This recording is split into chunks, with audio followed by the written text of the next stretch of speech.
vamos a conversar con una querida amiga, la profesora María Cristina Gómez, licenciada en Historia, máster en Economía, en Ciencias Políticas, todo lo que es. Bueno, docente de Alma, y que ha llevado adelante un trabajo que tiene que ver con las provincias y con las distintas respuestas educativas a partir de la pandemia. ¿Qué tal, María Cristina? Buen día. ¿Qué tal? Buenos días, María Herminia. Un gusto hablar con vos. Gracias, gracias. Bueno, contanos sobre este trabajo y cómo los 24 distritos fueron, mostrando lo suyo y con qué resultados. Mira, es un trabajo de Argentinos por la Educación, un observatorio con el que colaboramos, y realmente lo que se ve es una gran disparidad en cuanto a cada provincia, pero realmente lo que se ve es que en su gran mayoría no han tenido plataformas digitales en las cuales hubiera intercambio real entre profesores y alumnos, entre maestros y alumnos. Solamente 4 provincias tuvieron plataformas en donde podían tener clases sincrónicas. Eso fue con Chubut, La Pampa y Santa Fe. Y más recientemente se incorporó Ciudad de Buenos Aires, lo cual marca alguna tendencia, digamos, en respecto de la dificultad de sostener el vínculo pedagógico. Perdón, me dijiste Chubut, Santa Fe, Cava, ¿y quién más? La Pampa, y La Pampa. Y Cava. Es decir, son las 4 provincias. En estas 4 provincias vos hablás de una plataforma sincrónica. ¿Qué significa? Eso significa utilizar, en general utilizaron el Google Classroom, que es una plataforma de Google gratuita, que en el caso de Santa Fe, por ejemplo, la implementó el Ministerio de Educación para todos los docentes de todos los niveles de la provincia, y eso permitía que vos tuvieras una clase, por ejemplo, como en Zoom, pero dentro de la plataforma de Google Classroom. Quiere decir que vos podías tener tu aula virtual con todos tus materiales y todo lo que vos implementabas para tus clases, y además de eso tenías la posibilidad de hacer una clase en vivo con tus alumnos de manera sincrónica, es decir, al mismo tiempo. Y eso es una enorme ventaja. El mayor problema es que todo esto está muy lindo, pero no tenemos conectividad. Claro, de manera que el alcance de esta maravilla es muy, muy relativo.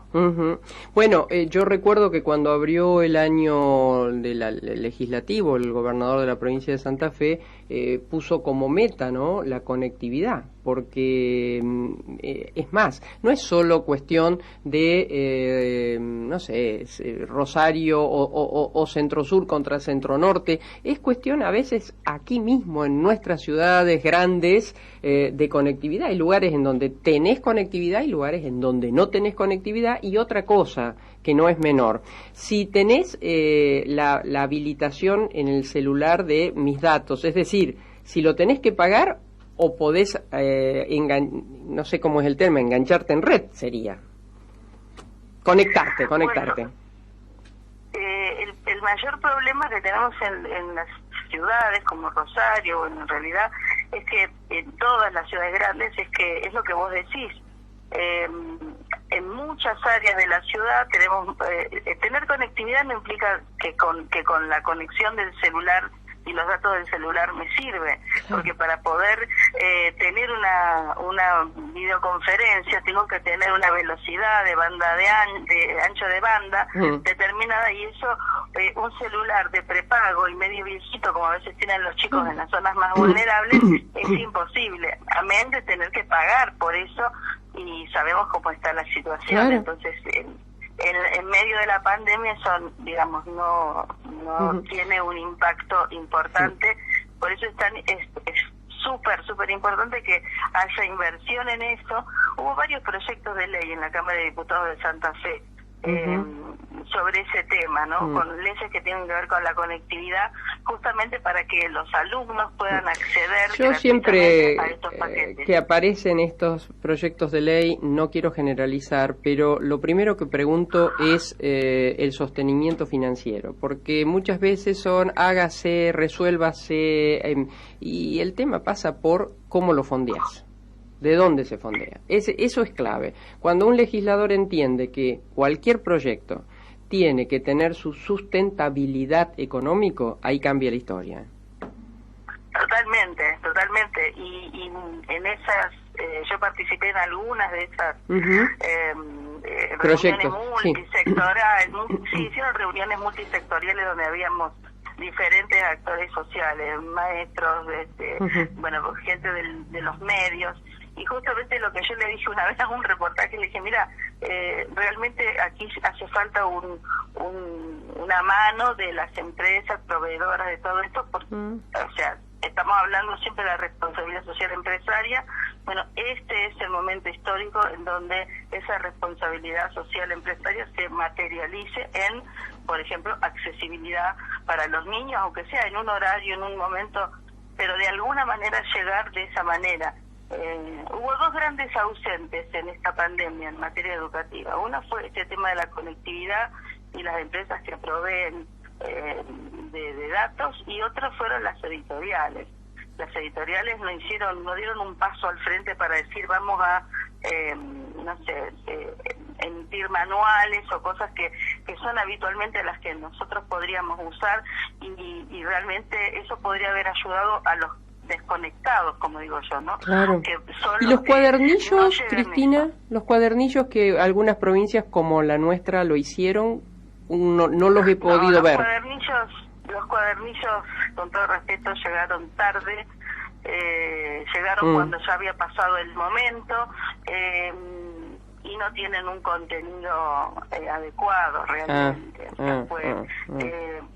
Tuvo muchísimas críticas desde todo ángulo, pero por supuesto que vos decís, si no le llega nada, algo que le llegue, sí, pero algo que se podría haber hecho mejor.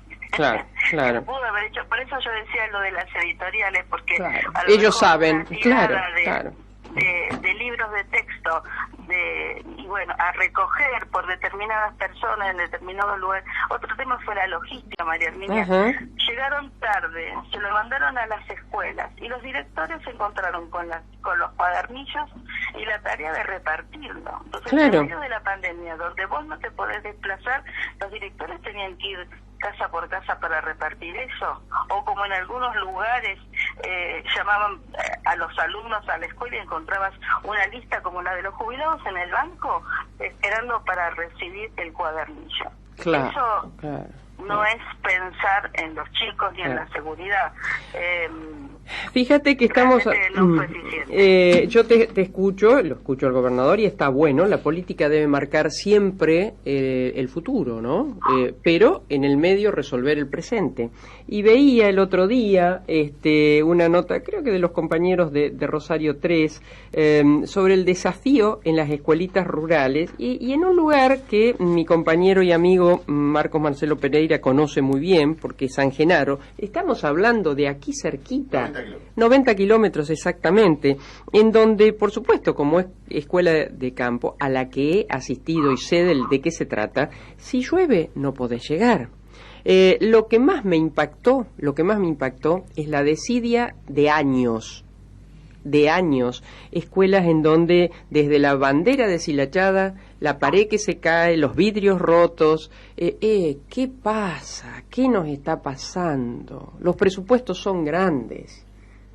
¿Qué nos está pasando? Tienes toda la razón. La verdad es que esto lo que nos ha puesto blanco sobre negro es de la desidia de años, como vos muy bien decís.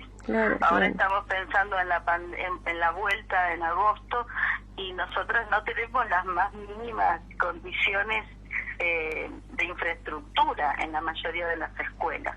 A veces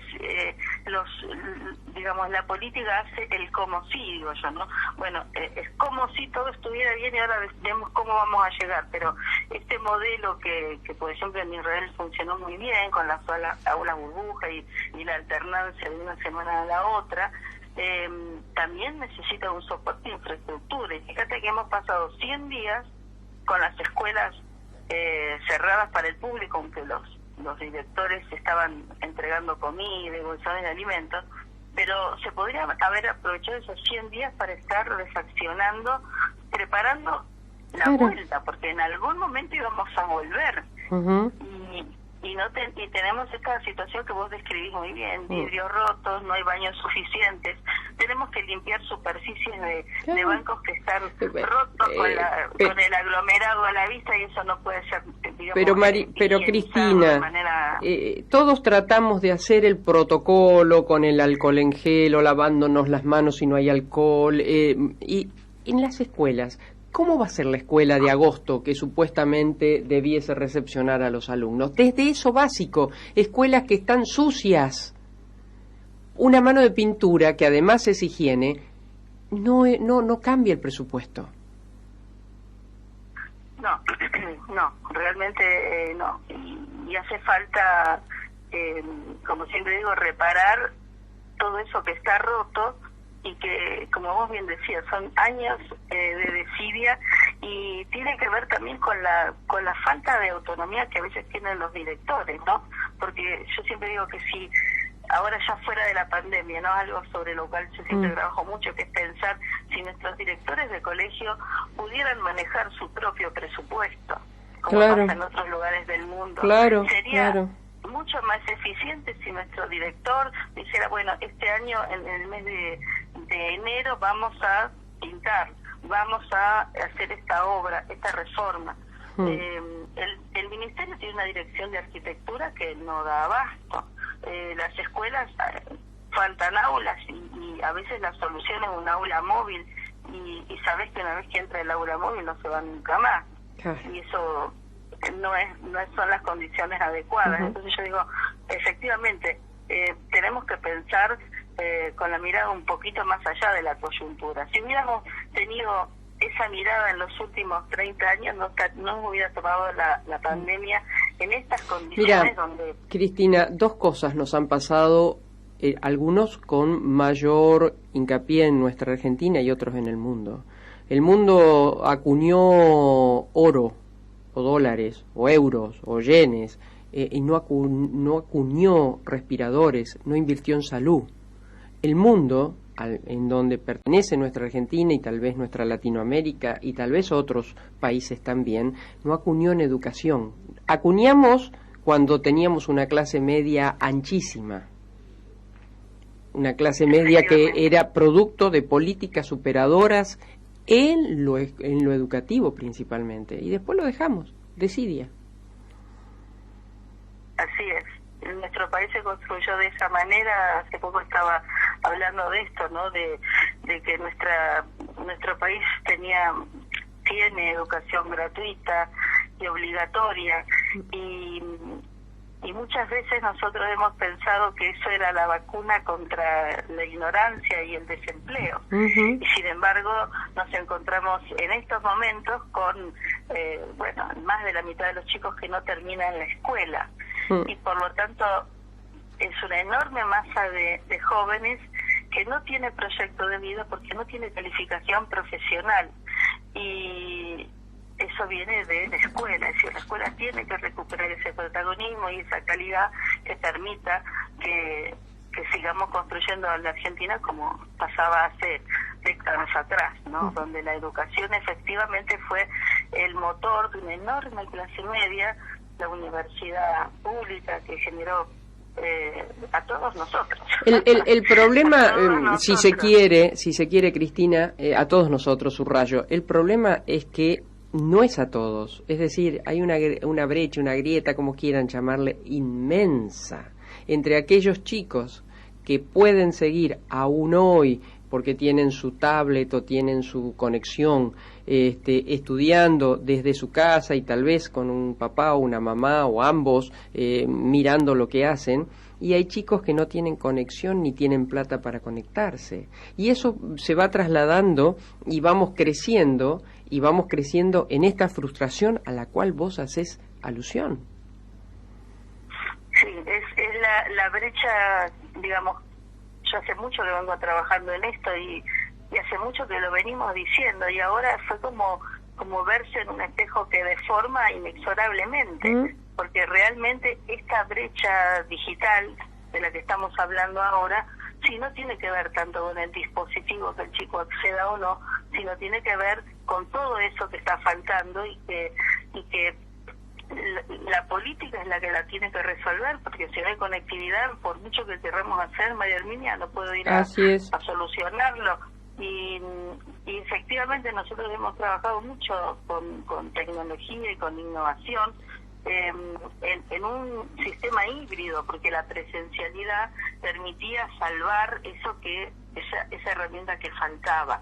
Pero ahora, al no tener la presencialidad, la brecha se hizo mucho más, no se hizo, existía, se hizo más evidente. Claro. Por eso el desafío es rescatar a los desconectados, y de eso tampoco se está hablando. Claro. ¿Cómo vamos a diseñar los contenidos de aquí a fin del 2021? ¿Para quiénes? ¿Para quiénes? Perdón, Cristina, ¿para quiénes? Sí. ¿Para los que tuvieron posibilidad de conectarse o para los que quedaron fuera del sistema? ¿Para quiénes van esos desafíos?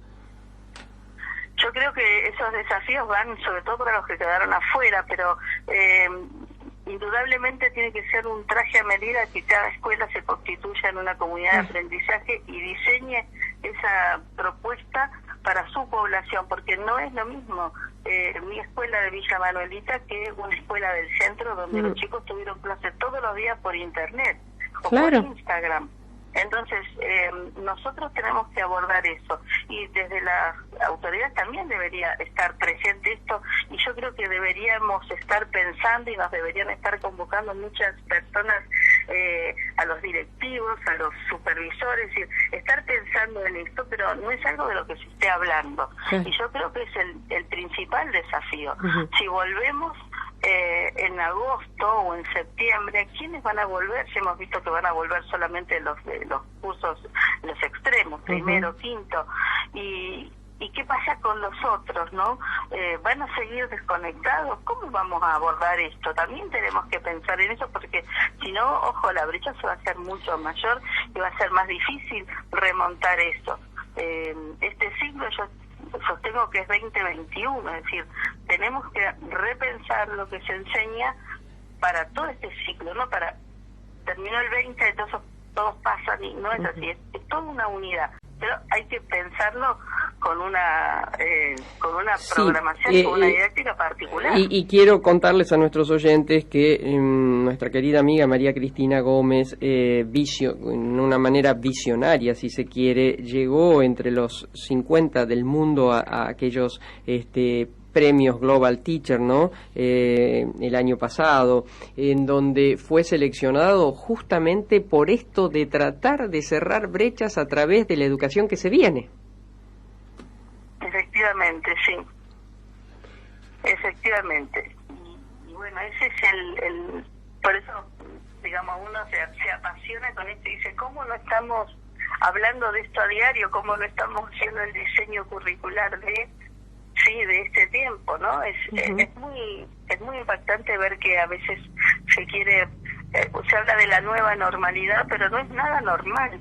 Tenemos que abocarnos a la tarea de ponernos al hombro a nuestros chicos desconectados y sacarlos adelante, y no se está hablando de eso. Profesora Marcos Pereira la saluda, muy buenos días. Hola, Marcos. Aparte de lo curricular, a mí me preocupa cómo se aborda, cómo llegan los chicos, cómo vuelven los chicos ya desde la parte psicológica, después de más de 100 días encerrados, ¿no? Cómo se los enfrenta, cómo se los integra y se lo vuelve a la nueva. A mí me gusta más que normalidad la palabra nueva habitualidad. Sí, correcto. Bueno, yo creo que en el principio de la pandemia se hablaba de sostener el vínculo pedagógico, ¿no? Y entonces era un mandato en donde parecía que solamente era el vínculo y nada más vinculado al oficio, a lo que es la escuela, que es transmitir conocimiento también. Y es importantísimo el tema del vínculo. Ahora, a la vuelta, creo que tenemos que aprovisionarnos de conocimiento de los expertos, de los que saben, ¿no? De los psicólogos, y pensar, bueno, que nos ayuden a abordar esta vuelta de la mejor manera, porque creo que ese volver a la escuela es como volver a casa después de un largo viaje, ¿no? Es el lugar que más quiero y bueno, venimos con una mochila cargada de mucho tiempo de aislamiento, entonces tenemos que aprender a manejar esas emociones que van a aparecer en las primeras etapas y bueno, y a lo largo de, como usted muy bien dice, esta nueva habitualidad, ¿no? Pero estas primeras semanas, este primer contacto presencial va a ser todo un desafío y a mí me gustaría que pensáramos en hacerlo bien, los que somos responsables de los chicos, que bueno, que más allá de una acogida alegre y esperada, porque esto es como el que espera al ser amado de un viaje, ¿no? Tenemos que pensar en eso, que nos ayuden a pensar esa vuelta para poder contener, acompañar y potenciar, y que no piensen que todo este tiempo fue un tiempo perdido porque están en desventaja, sino que tenemos todo para salir adelante. Yo creo que en eso también es bueno que convoquen a gente que sabe y que nos ayude con eso. María Cristina, la pregunta final de mi parte es, ¿qué escuela se viene? ¿Qué imaginás? Y vos que has trabajado además sobre esto. Mira, creo que se viene una escuela, ahora se habla del blended learning, o sea, una escuela híbrida en donde manejemos con naturalidad, digamos, la parte virtual y la parte presencial. Yo creo que, digamos, es volver un poco a lo que algunos hacíamos, pero ahora con una intensidad y con una planificación que, como se tiene que escalar, es decir, a enormes masas de población, tenemos que pensarla de una manera digamos, más eficiente, ¿sí? Bueno, ¿cómo lo vamos a trabajar? Por eso es tan importante hablar de los dispositivos, de la conectividad, de la formación de los docentes. Bueno, ahí te detengo un minuto. Yo guardo para mí que los millennials o los post-millennials, los chicos, naturalmente, yo creo que tienen 2 años y te manejan el celular más que nosotros que venimos de otras historias. Por lo tanto, me parece que el problema no reside tanto en los chicos y su sentarse sobre esta habitualidad como sobre los grandes, sobre sus sobre sus educadores. Bueno, ese es el punto clave y ahora en estos 100 días hemos hecho mucho trabajo de soporte de compañeros, y uno se da cuenta de la necesidad que hay, ya no de manejar solamente el dispositivo, ¿no? Porque a veces te dicen, bueno, no sé, claro, con el celular en general se chatea, se usa el WhatsApp, y nada más.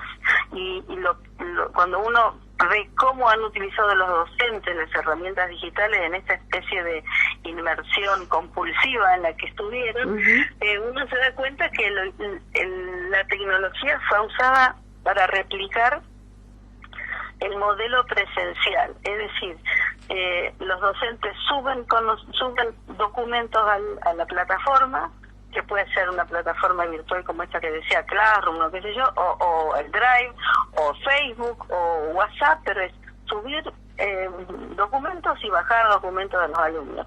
Es decir, que las redes y la tecnología sirvió como un lugar de tránsito de papeles, pero no de interacción humana, de creatividad y de innovación. Por eso tenemos que trabajar en que los docentes aprendan a utilizar un montón de herramientas que están disponibles, que son gratuitas, y que puedan hacer una clase mucho más, no solamente amena, sino mucho más productiva, con trabajo colaborativo, con nuevas herramientas tecnológicas que pueden utilizar y además a contribuir, por ejemplo, a ampliar el conocimiento de los chicos.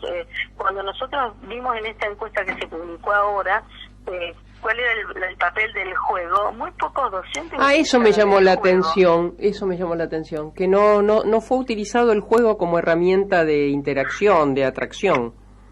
No fue utilizado porque la gran mayoría no sabe utilizarlo, Herminia. Hay yo por ejemplo hace mucho que trabajo con un programita que es muy común, que se llama Kahoot. Y entonces yo lo que hago es mis contenidos de historia, de mis materias que son de contenido, los pongo allí, y es como un juego, como un preguntado, como un quiz de preguntas y respuestas. O sea, es que ese juego vos lo podés jugar en línea, lo podés jugar solo, lo podés jugar con compañeros, pueden jugarlo en grupo, lo podemos jugar desde casa, yo lo hacía dentro de la escuela, y lo podemos hacer simultáneamente, o sea, sincrónicamente, todos juntos, o lo podemos hacer como yo hice, por ejemplo, en esta pandemia, un desafío, y pongo el juego y lo pongo, no sé, una semana, y van jugando, y se va apareciendo como el fixture, ¿no? La tabla de posiciones, a ver quién va sacando más puntos. Eso le permite al chico fijar un conocimiento a través del juego, porque en realidad lo que estaba estudiando, que era, no sé, la revolución industrial, o las presidencias históricas, o el siglo de las luces. ¿Te das cuenta que un conocimiento de historia que podría ser aburrido en general, bueno, se transforma en algo divertido, pero con contenido? Ahora, claro, como me dijo un alumno de un posgrado, ay, profe, pero eso lleva tiempo hacerlo. Y sí, le digo, pero para eso estamos, porque no es profe. Claro. María Cristina, ¿algo que quieras agregar sobre este trabajo y, bueno, lo que se espera y se desea de estos resultados?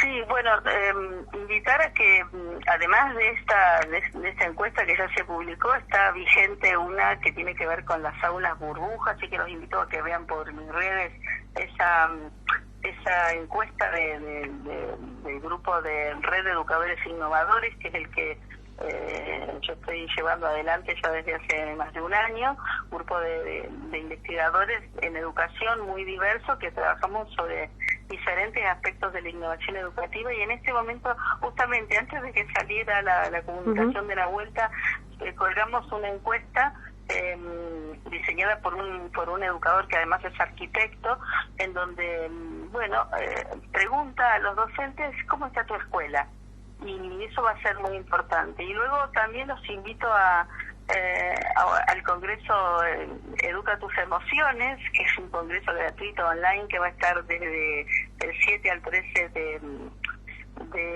julio online, donde vamos hay 26 profesionales, expertos de todo el mundo, brindando su visión acerca de la educación y cómo la educación emocional favorece el aprendizaje. Así que tenemos mucho por delante, y los invito a eso, y bueno, espero que sigamos comunicándonos, y yo quiero dejar siempre una luz de esperanza, que nos quedemos con lo bueno que tuvo la pandemia, y lo bueno, que a veces cuesta verlo, es pensar que ahora, cuando volvamos a la presencialidad, que nos quedemos con eso bueno, y eso bueno fue que todos los que no se habían acercado a la innovación, a la tecnología, y habían resistido un cambio que era más que evidente, bueno, ahora no tuvieron más remedio que remangarse y ponerse a estudiar y a trabajar sobre eso. Y eso es crecimiento para todos, eso es bueno. Entonces, sigamos pensando en esto, que uno tiene que aprender toda la vida, y de esto vamos a sacar cosas buenas. Tengo esa esperanza. Gracias, María Cristina, un cariño muy grande. Hemos hablado con la licenciada en Historia, máster en Economía y Ciencias Políticas, y que además el año pasado representó a Argentina, llegando hasta los últimos candidatos de todo el mundo en este Global Teacher Prize en 2019. Gracias, un abrazo muy grande.